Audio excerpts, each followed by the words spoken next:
Hello friends, welcome to Learning Concepts, where we learn the concepts of electrical engineering in a simple and interesting way. Hi, I am Kanai Kumar and today we will discuss the topic the EMF equation of an alternator. Good morning friends, हमने पिछले classes में alternator के winding factors बारे में पढ़ा था, जिससे हमें पता चलता था कि एक ऑल्टरनेटर में जो EMF इंड्यूस होता है उसका वो किस किस चीज़ पे आपका डिपेंड करता है, वाइंडिंग पे कैसा डिपेंड करता है वो चीज़ बताता है। तो आज हम लोग बेसिकली डिराइव करेंगे the EMF equation of an alternator, जिसमें हमारे सारे फैक्टर्स इंक्लूडेड रहेंगे। ठीक है, तो अगर हम बात करें EMF इक्वेशन की, तो सिंस ऑल्टरनेटर में भी आपका उसी प्रिंसिपल से EMF इंड्यूस होता है जैसा कि आपका ट्रांसफार्मर में है और इंडक्शन मोटर में है, इसीलिए इसका भी जो EMF इक्वेशन है that is same and similar. तो अगर हम बात करें प्रिंसिपल ऑफ इंड्यूस्ड EMF, अगर हम बात करें ऑल्टरनेटर की या इंडक्शन मोटर की या ट्रांसफार्मर की, तीनों में ही जो EMF इंड्यूस होता है वो Faraday's law of electromagnetic induction के जरिए ही होता है। ठीक है, ये किसके बेस पे होता है? On Faraday's law of electromagnetic induction.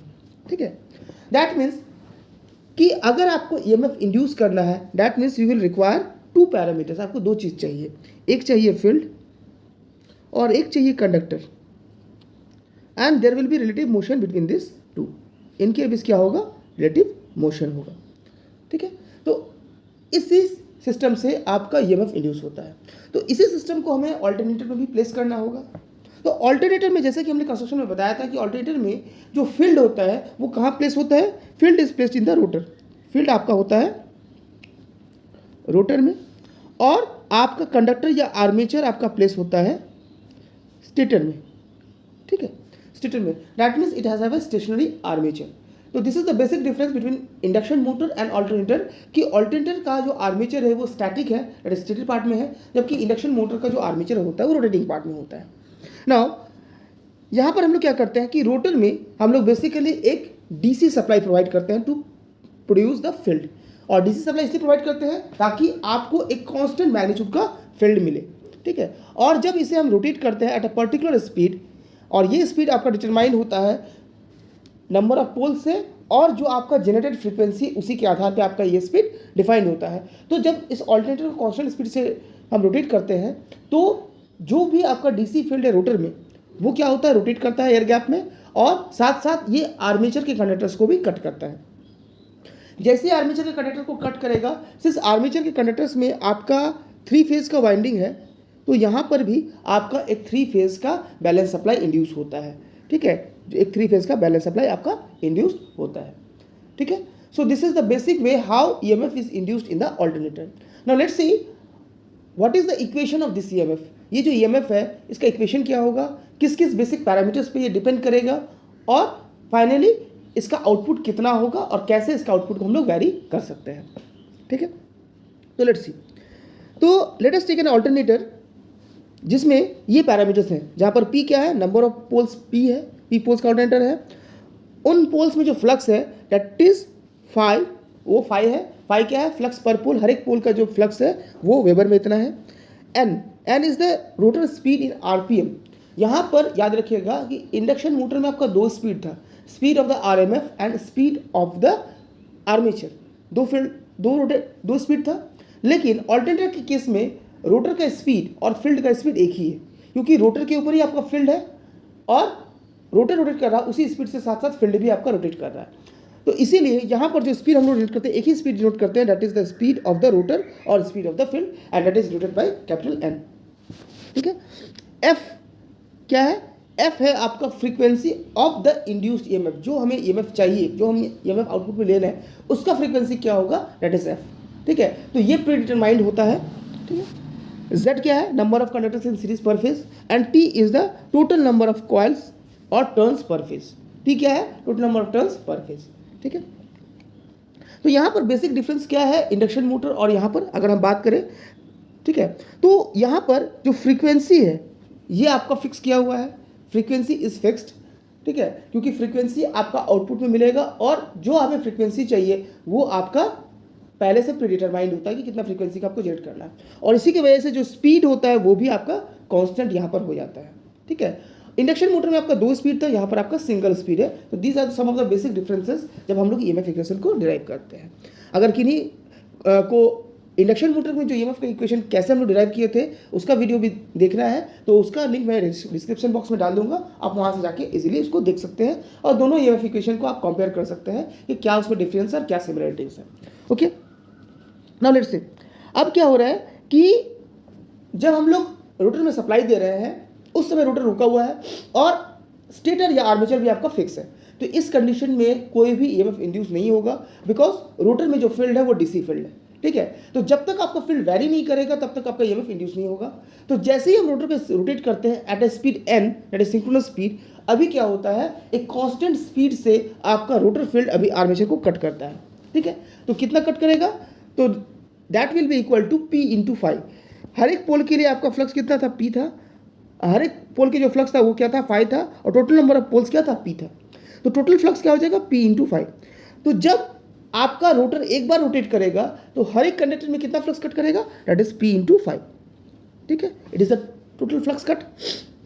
Now एक बार रोटेट करने में ये टाइम कितना लेगा, what is the time taken for one rotation.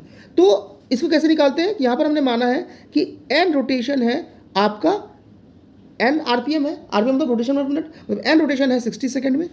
ठीक है, तो for one rotation time taken is equal to 60/n seconds. ठीक है, ये टाइम हो गया। तो टोटल फ्लक्स कितना कट हुआ, P5, और टाइम टेकन कितना हो गया, 60/n सेकेंड्स। ठीक है, यहाँ पर आपका यही चीज़ है। Now according to Faraday's law of electromagnetic induction, E is proportional to d∅/dt, यही होता है, E is proportional to d∅/dt। So यहाँ पर d∅ का वैल्यू कितना है, P5, और dt का वैल्यू कितना है, 60/n। तो अगर फैराडेज लॉ के हिसाब से ईएमएफ का वैल्यू निकालेंगे तो E will be equal to d∅, that is P into 5/60/n। और इसको हम अगर सॉल्व करेंगे तो हमारा वैल्यू आएगा, हमारा वैल्यू क्या आएगा, देखिए, this value will be d∅/dt is equal to P5n/60, P5n/60। तो ये जो ईएमएफ इंड्यूस हो रहा है कब हो रहा है, जब रोटर एक बार रोटेट कर रहा है और हर एक इंडिविजुअल कंडक्टर में जो ईएमएफ इंड्यूस हो रहा है उसका वैल्यू ये आपका ये है। अभी उस आर्मेचर में इस तरह से कितना कंडक्टर्स हैं, total number of conductors Z। ठीक है, तो टोटल ईएमएफ जो इंड्यूस होगा पर फेज में वो कितना हो जाएगा, आपका हो जाएगा, वो हो जाएगा Z इंटू P5n/60, ये हो जाएगा टोटल, बिकॉज ये आपका एक कंडक्टर का ईएमएफ था, टोटल नंबर ऑफ कंडक्टर्स कितने हैं, Z है, तो टोटल ईएमएफ क्या हो जाएगा, P5n/60 इंटू Z। ठीक है, और अभी जो रोटर का स्पीड है n, that is synchronous speed, क्योंकि हम लोग जानते हैं कि ऑर्डिनेटर से सिंक्रोनस स्पीड पे ही रोटेट करता है ताकि कांस्टेंट फ्रीक्वेंसी का जनरेशन हो, तो उसका फॉर्मूला क्या हो जाएगा, 120 ऑफ f/p। इन दोनों वैल्यू को अगर यहाँ पुट करेंगे तो what will get, P5z/60 into 120 f/p, cancel out करेंगे तो it will be 2f into 5 into z, 2f into 5 into z। ठीक है, समझ में आया। नाउ अगर आपका नंबर ऑफ टर्न्स t है और नंबर ऑफ कंडक्टर्स z है, तो what will be the total number of conductors in terms of number of turns. Number of turns के रेस्पेक्ट के टर्म्स में अगर हम कंडक्टर्स का नंबर निकालेंगे तो कितना होगा, तो एक टर्न में आपका कितना कंडक्टर्स होता है, in one turn there are 2 conductors, one forward one backward, तो z बराबर कितना हो जाएगा, total number of turns into 2, that is 2t। इस वैल्यू को यहाँ पर हम लोग पुट कर देते हैं। ठीक है, इस वैल्यू को यहाँ पुट करेंगे, इक्वेशन नंबर 1 में अगर इसका वैल्यू पुट करेंगे तो EMF per phase will be equal to 4/5f into t। ठीक है, नाउ अब जो भी आपका जो ईएमएफ इंड्यूस हो रहा है दैट इज साइनसॉइडल ईएमएफ, तो RMS value of the EMF per phase, जो आपका ईएमएफ इंड्यूस हो रहा है उसका आरएमएस वैल्यू कितना होगा, that will be equal to average value per phase into form factor. Form factor value कितना होता है, 1/1.11, because form factor equal to क्या होता है, आरएमएस बाय एवरेज, तो आरएमएस इक्वल टू क्या हो जाएगा, आरएमएस इक्वल टू हो जाएगा form factor multiplied by the average value. तो इस इक्वेशन में हम लोग पुट करते हैं, तो what is the average EMF induced, that is 4/5f into t। ठीक है, और इंटू इसका वैल्यू कितना हो जाएगा, 1.11। तो आपका जो ईएमएफ इंड्यूस होगा that will be equal to ERMS per phase will equal to 1.11 into 4/5f into t, that is 4.445f into t।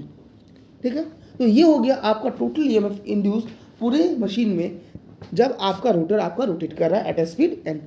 Now इस इक्वेशन में अभी तक हमने वाइंडिंग फैक्टर्स को कंसीडर नहीं किया है। हमने क्या माना है कि जो वाइंडिंग है वो आइडियल है। आइडियल कहने का मतलब है कि अगर सारे कॉइल का पिच जो है पोल पिच के बराबर है और वाइंडिंग जो है आपको कंसंट्रेटेड वाइंडिंग है। लेकिन प्रैक्टिकल पर्पस में तो ये होता नहीं है, because there are many demerits while we are doing the winding full pitch winding and while we are doing the concentrated winding। ठीक है, तो इस वजह से क्या होता है, नॉर्मल प्रैक्टिकल पर्पस में आउटपुट को बेटर बनाने के लिए हम लोग क्या करते हैं, हम लोग शॉर्ट पिच वाइंडिंग करते हैं और डिस्ट्रीब्यूटेड वाइंडिंग करते हैं, और इनकी वजह से आपका दो पैरामीटर्स आता है, that is KP and KD, that is the winding factor, that is the pitch factor and the distribution factor. ठीक है, तो ये फैक्टर्स क्या है, ये कैसे इफेक्ट करता है, इसके बारे में भी डिटेल्स वीडियो आपका बना हुआ है। ठीक है, अगर कि उन्होंने किसी कारणवश अगर आपने ये वीडियो नहीं देखा है तो उसका भी लिंक मैं डिस्क्रिप्शन बॉक्स में दे दूंगा, आप वहाँ से जाके इजीली उसको देख सकते हैं और डिटेल्स में समझ सकते हैं कि क्या होता है ये फैक्टर्स और कैसे ये आउटपुट को आपका इफेक्ट करता है। तो सिंस ये वाइंडिंग फैक्टर्स आपका रहेंगे, बिकॉज प्रैक्टिकली मशीन को हमेशा शॉर्ट पिच वाइंडिंग और डिस्ट्रीब्यूटेड वाइंडिंग करते हैं, तो इन फैक्टर्स को हमें कंसिडर में लेना पड़ेगा। दैट्स वाई आपका जो टोटल जो नेट EMF फैक्ट हो जाएगा वो क्या हो जाएगा, including the winding factors, EPH is equal to हो जाएगा 4.44 KP into KD into F into phi into T। This is the final EMF equation. ठीक है, तो अगर आप कंपेयर करेंगे इंडक्शन मोटर में तो सबका सेम इक्वेशन आता है। ठीक है, आपका सेम इक्वेशन आता है, बस अंतर क्या है कि वहाँ पर आपका जो फ्रीक्वेंसी ऑफ द रोटर है या आर्मेचर है वो आपका वेरी करता है according to the speed, but यहाँ पर आर्मेचर का फ्रीक्वेंसी पहले से फिक्स है, कांस्टेंट है, और इसीलिए रोटर का स्पीड क्या होता है, हमेशा कांस्टेंट होता है। ठीक है, वहाँ पर आपका रोटर में आर्मेचर था, यहाँ पर आपका रोटर में फील्ड है, तो ये बेसिक डिफरेंस है EMF में, बाकी आपका EMF इक्वेशन आपका सेम होता है। तो ये जो KP इंटू KD है, that is KP into KD, this is the winding factors, तो इसको हम लोग KW से भी नोट कर सकते हैं, KW equal to KP into KD। इसको अगर पुट करेंगे तो आप इक्वेशन को इस तरह से भी लिख सकते हैं, EPH equal to 4.44 KW into 5F into T। ठीक है, तो ये हो गया पर फेज RMS वैल्यू जो इंड्यूस होता है। अब अगर लाइन वोल्टेज निकालना है तो कितना होगा, तो EL will be equal to √3, यहाँ पर देखिए थोड़ा सा मिस्टेक है, EL will be equal to √3 into, यहाँ फ्रेश में मैं लिख देता हूँ, EL will be equal to √3 times EPH, ये होगा। ठीक है, वाई √3 टाइम्स EPH, बिकॉज हम लोग जानते हैं कि ऑल्टरनेटर का जो आर्मेचर होता है वो हमेशा क्या होता है, स्टार कनेक्टेड होता है, और स्टार के केस में लाइन वोल्टेज √3 टाइम्स होता है फेज वोल्टेज का। तो यहाँ पर जो मेरा इक्वेशन है वो फेज वोल्टेज देगा, अगर आपको लाइन वोल्टेज निकालना है तो इसमें आपको √3 टाइम्स मल्टीप्लाई करना होगा। ठीक है, so this is the details EMF equation. ठीक है, ना ऑल्टरनेटर के केस में आपका EMF इक्वेशन ही सबसे मोस्ट इंपॉर्टेंट होता है, because this is the output. Alternator से आपको क्या मिलता है, EMF, आपका आउटपुट EMF है, तो इससे आपको बहुत सारे क्वेश्चंस आते हैं अल्टरनेटर में। जनरली अगर आपका सेमेस्टर एग्जाम्स है तो उसका डेरिवेशन भी आता है, इससे न्यूमेरिकल्स बहुत सारे आते हैं, आपका कॉम्पिटिटिव एग्जाम्स में ऑब्जेक्टिव क्वेश्चंस में बहुत तरह का आपका न्यूमेरिकल्स इसमें से आता है, जिसमें आपको इंक्लूड करना होता है winding factors and distribution factors. ठीक है, तो न्यूमेरिकल्स में जहाँ पर पिच फैक्टर, डिस्ट्रीब्यूशन फैक्टर और EMF का न्यूमेरिकल हम लोग कैसे सॉल्व करेंगे, किस तरह का क्वेश्चंस आता है, इसके बारे में भी एक डिटेल्स वीडियोस आपको हम नेक्स्ट क्लास में ज़रूर दे देंगे। ठीक है, तो आई होप कि आज का क्लास आपको समझ में आया होगा, और इससे हम लोग देख सकते हैं कि EMF का वैल्यू कैसे है, क्या उसका इक्वेशन है, और ये इसमें सिमिलरिटी इंडक्शन मोटर से क्या है और क्या डिससिमिलरिटी है।